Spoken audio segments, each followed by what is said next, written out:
वहाँ से जहाँ से रैली निकलती है जय भीम की, हमारे हर साल निकलती है। हम लोग मैं तो कभी नहीं गया, लेकिन इस बार मैं जाके आ रहा हूँ क्योंकि कई बार तो मैं यहाँ रहता नहीं हूँ। तो इस बार हम लोग जा रहे हैं, बाइक लेके विनोद है, कोल्लू है, और हम लोग जा रहे हैं। ये रास्ता वहीं जाता है सीधा, जय भीम की जगह पे जा रहे हैं हम लोग। चलो तो हम लोग लोकेशन में पहुँचने वाले हैं। देख लो ये लोकेशन आ गए, ये देखो चलते रहे देखो एकदम रेडी है सब कुछ। हम लोग दिखाते हैं, ये आ गए हम लोग। यहाँ पे सब लोग रेडी है जय भीम के लिए।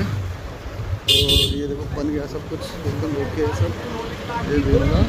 और काफ़ी भीड़ लगा है, तो देख लीजिए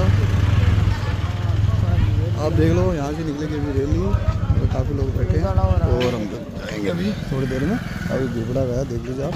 और हमारी गाड़ी भी आ गई है जय भीम के लिए, रेडी है सब कुछ, गाड़ियाँ वाड़ियाँ।